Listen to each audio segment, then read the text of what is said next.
በስመ አብ ወወልድ ወመንፈስ ቅዱስ አሐዱ አምላክ። ሚድያ ናይ እዞም ኤርትራውያንን ኢትዮጵያውያን ዝኣምኖም ሰብ የለን ክሕሱ ማለት እዮም።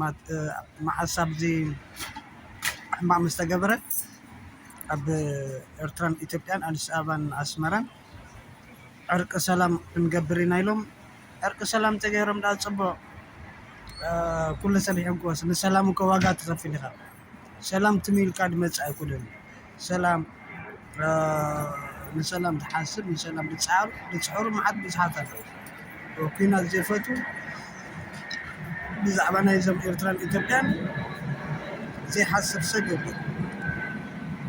ቆልዓ ዝተወልደ ናይ ኤርትራን ናይ ኢትዮጵያን በኣሲ ዝደሊ ሰብ የለን። ኩሎም ሓደ እዩ።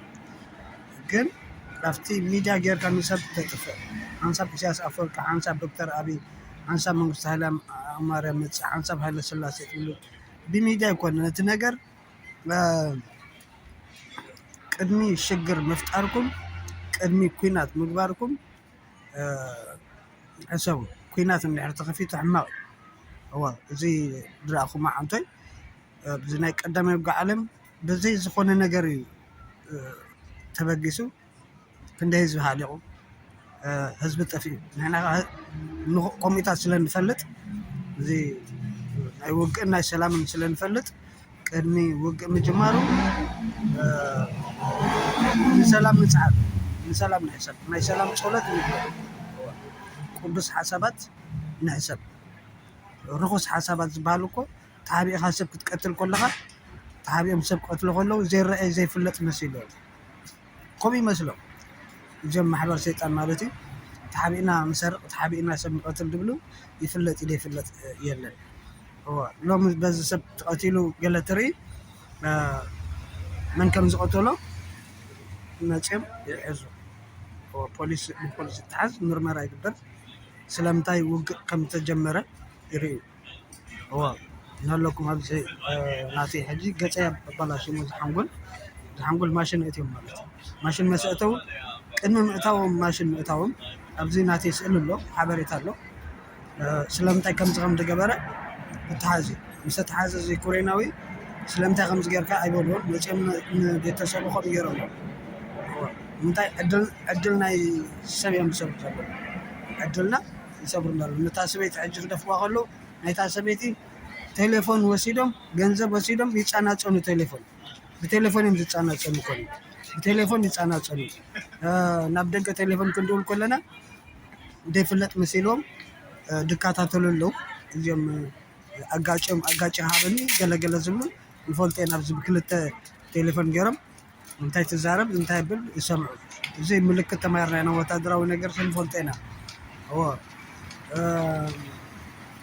ድሓር እቲ ከምኡ ዝገብር ጠለፋ ይባላሉ። ብቴሌፎን ክትዛረብ ከለካ ይሰምዑ። ዋላ ብቴሌቭዥን ክትዛረብ ከለካ ኩሉ ነገር ይስማዕ ኢሉ ይስማዕ ነገር የለን።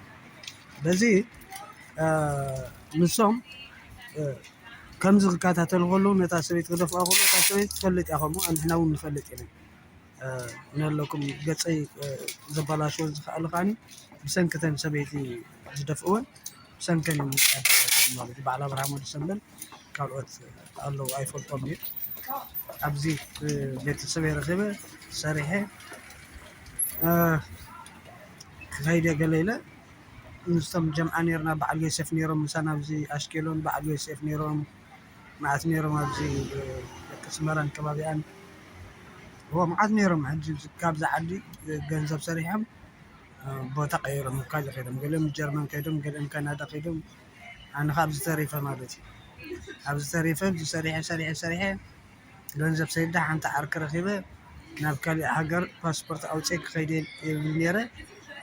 ቤተሰበይ ኣብዚ ኣቃር ክረኽቦም ኢለ ቴሌፎኖም እናቶም ደለ ነይረ ማለት እዩ። ቤተሰብ ቴሌፎን ረኺበ ንኤውሮጳ ገለገለ ክኸይደ ዝብል ሓሳብ ነይሩኒ። በዚኣ ነለትኩም ኣብዚኣ ዘጓጠመት ፀላኢ ድበሃል ሸይጣን ፀላኢና እዩ። ክንውል ወላ ንዋልድ ክወልዳ ኣይደልን እዩ። ሰበይቲ ፀኒሳ እኮ ካላስ ኣኺልዋ እዩ ወሊዳ ዓዲ ኮይና እዩ።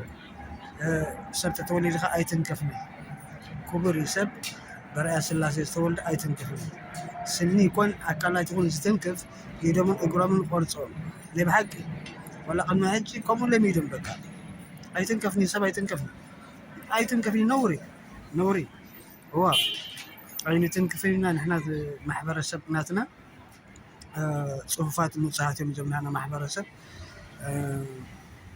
قال ولا أيتمتنيم ولا ناتنا دك نستمع تلوا معت دك تبعت له ناتنا الحرب تمرتينا نحل فقول نجاراتنا السم كي حسب مالتي أي سرحنيم حماق سيطان نفتنهم دحار يتعسوا حماق مسجبروا يتعسوا مجمرت أنا كميني رئيساس انتي كم زخونا انتي كم زجبروا مسرائيل والسم تتعسوا بعضهم نوري